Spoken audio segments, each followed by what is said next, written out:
Hello everyone, polity की series में आपका अगेन स्वागत है। तो चलिए फिर शुरू करते हैं। दोस्तों, अब बात करेंगे कॉन्स्टिट्यूशन में महत्वपूर्ण संशोधन की। ठीक है, जो भी महत्वपूर्ण संशोधन हुए थे संविधान में उसकी बात करेंगे। ठीक है, तो चलिए फिर शुरू करते हैं। जैसा कि आपने देख लिया होगा, पहला संविधान संशोधन हुआ था 1951। इस संशोधन में राज्य को सामाजिक और पिछड़े वर्गों की उन्नति के लिए विशेष प्रावधान करने का अधिकार दिया गया था। ठीक है, और इसी में 9वीं अनुसूची को जोड़ी गई थी। इसके अलावा चौथे संशोधन अधिनियम 1955 में 9वीं अनुसूची में कुछ और अधिनियम शामिल किए गए। ठीक है, इसके अलावा 17वें संशोधन अधिनियम 1964 में 9वीं अनुसूची में 44 और अधिनियम शामिल किए गए। इसके बाद पुनः 29वें संशोधन अधिनियम 1972 में भूमि सुधार पर 2 केरल अधिनियमों को 9वीं अनुसूची में शामिल किया गया था। वहीं दूसरा संशोधन अधिनियम 1952 की बात करें तो इसमें जो है कि लोकसभा में प्रतिनिधित्व के पैमाने को यह कहते हुए फिर से समायोजित किया गया कि एक सदस्य 7.5 लाख से अधिक लोगों का जो है कि प्रतिनिधित्व कर सकता है। ठीक है, इसमें यह प्रावधान किया गया।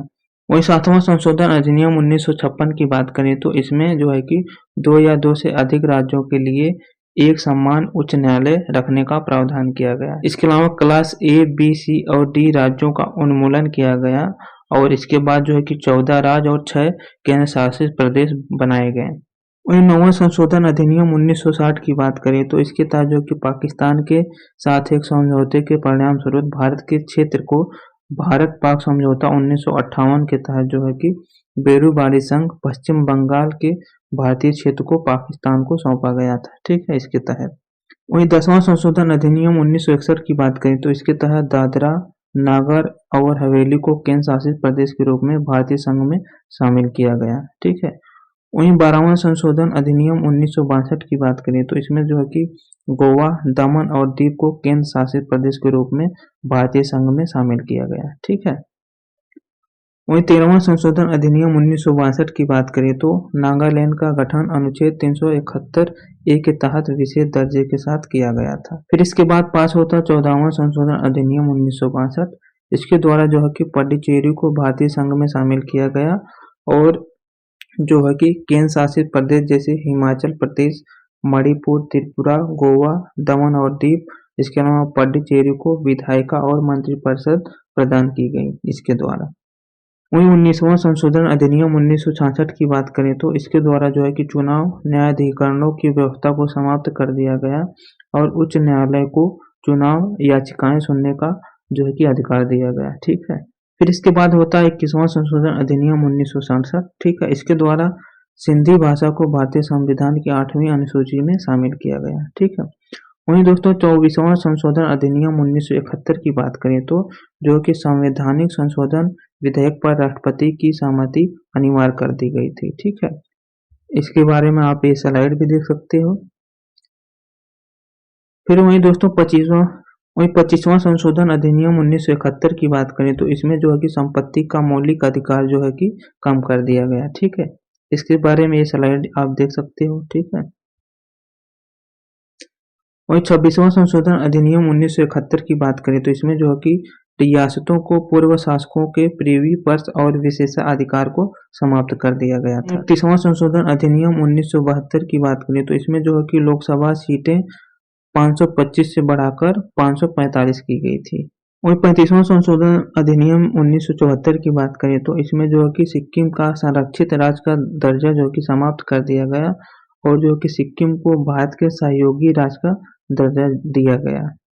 फिर इसके बाद किया जाता है 36वां संशोधन अधिनियम 1975। ठीक है, इसमें जो कि सिक्किम को भारत का पूर्ण राज्य बनाया जाता है। फिर इसके बाद 40वां संशोधन अधिनियम 1976 पारित किया जाता है। इसमें जो कि संसद को जो है कि समय समय पर भारत के क्षेत्रीय जल और महाद्वीपीय शिल्प, इसके अलावा समुद्री क्षेत्रों की सीमाएं जो है कि निर्धारित करने की शक्ति दी गई थी। ठीक है, इसके अलावा 42वां संशोधन अधिनियम 1976 पारित किया जाता है। चूंकि दोस्तों 42वां संशोधन अधिनियम भारतीय संविधान का सबसे व्यापक संशोधन था, इसीलिए इसको जो है कि मिनी संविधान भी कहा जाता है। ठीक है, इसके बारे में ये स्लाइड आप देख सकते हो।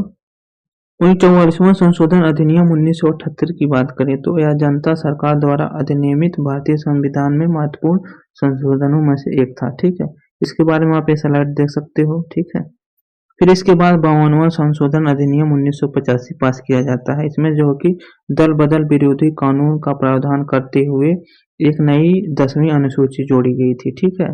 फिर इसके बाद 61वां संशोधन अधिनियम में जो है कि लोकसभा और विधानसभा दोनों चुनावों के लिए मतदान की आयु जो है कि 21 वर्ष से घटाकर 18 वर्ष की गई थी।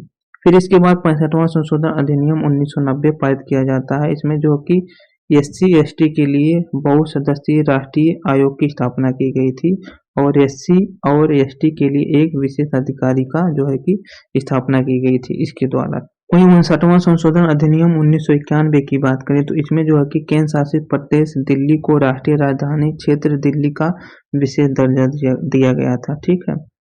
वहीं 71वां संशोधन अधिनियम 1992 की बात करें तो इसमें जो कि कोंकणी, मणिपुरी और नेपाली भाषाओं को संविधान की 8वीं अनुसूची में शामिल किया गया था, ठीक है। दोस्तों, आधिकारिक भाषा की कुल संख्या बढ़ाकर इसमें जो है कि 18 हो गई थी।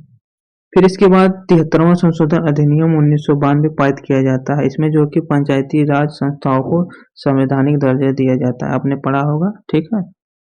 वहीं 74वां संशोधन अधिनियम 1992 की बात करें तो इसमें जो कि शहरी स्थानीय निकायों को संवैधानिक दर्जा दिया गया था, जिसे हम नगर निगम कहते हैं। इसके अलावा 86वां संशोधन अधिनियम 2002 की बात करें तो इसमें जो कि प्रारंभिक शिक्षा को मौलिक अधिकार बनाया गया, जिसमें जो कि 6 से 14 वर्ष के बच्चे के लिए निःशुल्क और अनिवार्य शिक्षा का प्रावधान किया गया। इसके बाद 88वां संशोधन अधिनियम 2003 पारित किया जाता है। इसमें जो कि सेवा कर का प्रावधान अनुच्छेद 268 के तहत किया गया।